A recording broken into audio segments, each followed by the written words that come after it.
Hey guys, this is Ralph from Ralph's Guitar Lessons, and today I have a lesson for you on the C major chord. Now, the C major chord is incredibly important. It's in a lot of songs that are popular on guitar and just unpopular in general, and it has some fundamental guitar skills that you should learn as you're starting out. So this is very important to learn and a great lesson that I think you should save. On this channel, it's my goal to help you become the best guitar player that you can be. So be sure to subscribe, like the video, and leave comments letting me know if you have any questions or if there's certain types of lessons you would like to see out of me. That way I can answer those questions to help you get better sooner.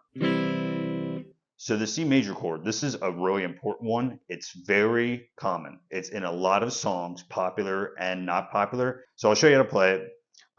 You're going to take your index finger and put that on the first fret of the B string.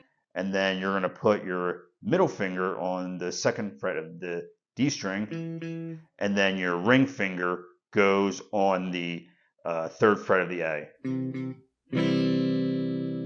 Now, you will, in general, for most songs, it'll call for you to play all the notes on the guitar instead of the low E. You can leave that one out.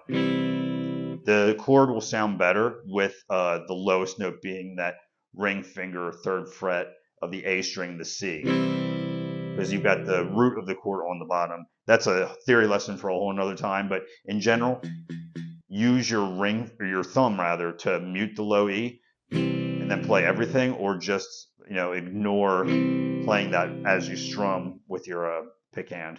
So in general, in order to get good at bridging all of these strings in order to not mute anything, I would build the chord from the high strings up. So in the order I told you, you're going index, middle, ring, and getting used to that. That's how I'd advise building the chord. So get used to putting your index finger on that B string and then playing the high E without your index finger muting it. So, because otherwise you get this sound.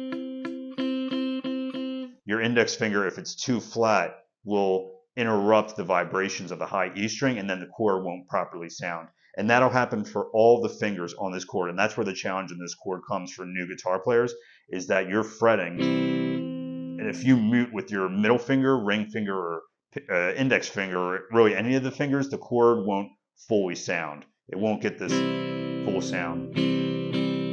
Right now, I'm deliberately muting with my index finger. So obviously you want to avoid that. And then here, I'm deliberately muting with my middle. And then here, I'm deliberately muting with my ring finger. And as you can tell, the chord doesn't sound nearly as good. So you want to avoid that at all costs. So what I would do is put your index finger down and just get good at strumming and keeping that bridge in the fingers, and it'll get easier over time. So once you're good bridging with the index finger, then do that with the middle finger too.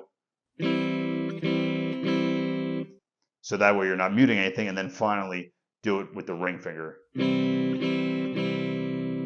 Because you're still getting the C major chord even if you don't have all the fingers down. If you only have the index finger down and play the G, B, and E string, theoretically, that is C major, and it's better than nothing. Really good starter chord. It sounds amazing, and it's in a lot of songs. Get out there and do the work, and then make that chord sound as good as possible. And that's it, guys. Thanks for watching. Let me know in the comments if this video helped you. If you have any questions, like if this video did help you out, if you learned something from this, and be sure to subscribe so that way when I put out new videos, you'll be notified. You'll be able to see my feed of all my new content. Jam on, dudes.